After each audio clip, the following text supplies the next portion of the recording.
전쟁 그까지 끝, 시장은 일제히 상승. 미국 시장에 대한 이야기입니다.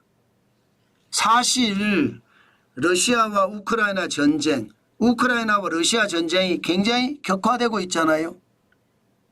미사일 난타전까지 벌어지고 한쪽에서는 사거리가 긴 에이테컴스나 혹은 뭐 스톰 섀도우 같은 미사일을 발사하고요. 다른 한쪽 러시아 쪽에서는 ICBM탄을 발사를 할 정도로 미사일 난타전은 길어지고 있거든요.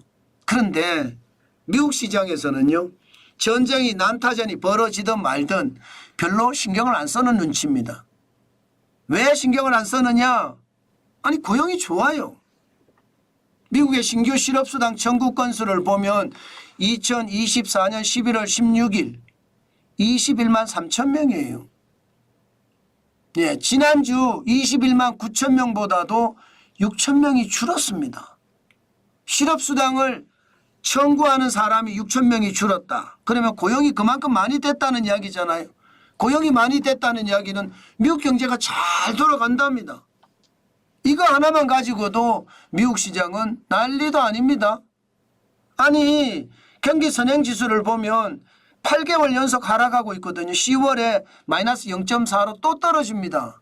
경기 선행지수가 나쁜데도 고용이 좋으니까 미국 시장 끄떡하지 않아요.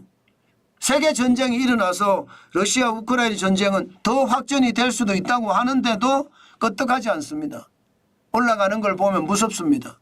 나스닥은 좀 적게 올라가긴 했어요. 0.03%. 6.28이 올랐고요. 18,972.42를 기록을 했습니다. 기술주 중심입니다. 그렇지만 대형주 중심의 S&P 500은 순식간에 0.53% 올라갔습니다. 31.62 올랐고요. 5,948.71까지 올라갔어요. 와, 시장 진짜 대단하다. 그런 생각 당연히 할 수 있는 것 아닌가요? 아니 뭐 전쟁의 위험도 크고 세계 3차 대전도 난다고 이야기를 하는데도 불구하고 시장은 뭐 웃고 있는 거죠. 시장은 웃고 있습니다. 뭐 시장은 별로 상관도 안 하고 그냥 계속 올라가고 있다는 뜻이에요. 대형주 중심이 이렇게 올라가니까 다우산업은 더 올랐습니다. 1% 넘게 올랐어요. 1.06% 올랐고요. 461.088로 올랐습니다. 아마 43,870.35로 마감했습니다. 딱 이것을 보니까 이제 결론이 나요. 무슨 결론이 나느냐. 다우산업 지수는요. 기본적으로 이게 중소형주 내지는 중대형주 중심의 블루칩 중심이거든요. 그런데 이게 1.06% 올라갔다. 이 말은 말입니다. 금리에 대한 부담이 좀 떨어진다. 이렇게도 생각할 수 있나요? 지금 현재까지는 미국이 12월 18일 날 미국 연방공개시장위원회 FOMC가 열립니다. 여기에서 금리를 동결할 거다 이렇게 예상을 합니다. 동결할 거다. 그런데 동결하지 않고 떨어질 수도 있겠구나. 0.25% 내릴 수도 있겠구나. 12월은 내리고 1월은 동결하고 뭐 이렇게 가지 않겠느냐. 지금 시장은 그렇게 보는 것 같기도 합니다. 그만큼 말입니다. 시장의 분위기가 조금 바뀌었다 이런 것도 분명히 시장에는 영향을 미칩니다. 시카고 패드워치 상품 거래소도 보면 말입니다. 이게 예상했던 것보다가 세게 동결의 모습이 안 나타납니다. 12월 18일 날 동결한다가 생각보다 낮아요. 43.9%예요. 0.25% 인하한다는 56.1%고요. 그러니까 아마 다우산업은 아무래도 금리에 민감한 기업들이 많을 거 아니에요. 중소형주, 중대형주니까. 아마 그런 영향을 미치지 않았을까 저는 그렇게 봅니다. 반면에 오늘 반도체는 올랐습니다.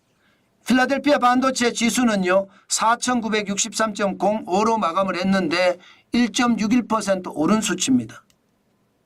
뭐 10월 14일에 5,432.21에 비하면 많이 떨어진 숫자인데 저는 이 지표를 볼 때 항상 그래프의 어떤 모양새를 많이 보거든요. 들쭉날쭉 하는데 하단을 계속 올려갑니다. 하단을 계속 올려가죠. 4,519.50에서 4,625.80 계속 올라가죠. 이렇게 하단을 올려가는 것은 올라가는 징조가 조금 있다는 뜻이거든요. 그래서 여러분 필라델피아 반도체 지수가 오르고 그러면 엔비디아는 어떻게 될까요? 엔비디아는 당연히 영향을 받을 수밖에. 사실은 장 시작하자마자 떨어졌었어요. 굉장히 많이 떨어졌었어요. 예, 매출이 2배가 늘고 예, 주당 수익률이 25%나 늘었다고 하는데도 떨어졌었어요. 그러다가 장 끝에 가서 올라갔는데요. 예, 지금은 146.67로 마감했습니다. 오른 것은 0.53% 올랐고요. 그러면 우리 반도체에도 좀 청신호인가요? SK하이닉스나 삼성전자가 조금 나을까요? 낫다고 이렇게 단정적으로 이야기하기는 좀 그런 것 같아요. 엔비디아가 매출이 2배가 되고 주당 수익률이 20%가 넘게 23%인가 넘게 25%인가 늘어났는데 그 이유는요. 시장의 기대치보다 낮다는 거거든요. 그래서 안 올라갔거든요. 시장의 기대치보다 낮다는 것은 뭐 SK하이닉스 입장에서는 시장의 기대치만큼 납품을 못했다는 이야기가 되는 거고 삼성전자의 납품은 더 뒤로 미뤄질 수 있다는 이야기도 되는 거잖아요. 그렇기 때문에 우리가 지켜보면서 시장을 봤으면 좋겠다. 그렇게 생각했으면 좋겠습니다. 예. 또한 말입니다. 테슬라는 어떻게 됐을까요? 테슬라 결국은요. 떨어지고 말았습니다. 네, 0.7% 떨어졌습니다. 339.64로 마감했어요. 이제 이게 거의 끝인 것 같아요. 지난 11월 11일에 테슬라가 $350까지 올라갔었거든요. 그러던 것이 더 이상 올라가지 않고 정체되는 모습이에요. 그러면 우리도 아마 2차 전지나 혹은 전기자동차 주들은 뭐 주춤주춤하지 않을까 저는 그런 생각을 해봅니다. 예, 그만큼 2차 전지나 혹은 전기차는 좀 고민을 하셔야 돼요. 여기에 애플도 약간 떨어졌거든요. 애플도. 이게 예상외로 애플이 떨어지고 있습니다. 뭐 0.21% 떨어져서 228.52로 마감했으니까 크게 무리는 없다 이렇게 이야기하지만 이 IT의 대명사잖아요. IT주들이 지금 떨어진다 이렇게 봐야 되잖아요. 그렇게 보면 시장에 불안감이 없지 않다 이렇게 생각이 듭니다. 때문에 여러분 시장 항상 변동성을 주시하시고 저는 요즘 시장 같은 데는 안 사는 게 장땡이다 이렇게 생각합니다. 시장을 계속 들여다보기 위해서 하는 것, 추적 관찰하기 위해서 한 주씩 저축하는 것, 뭐 그거는 있을 수 있다고 생각을 하는데 무리하게 시장에 들어가지는 말았으면 좋겠다. 지금은 다른 어떤 것보다도 현금을 쌓아가는 게 굉장히 중요하다. 그 말씀을 계속 강조해서 드립니다. 제가 목이 터지라고 이야기합니다.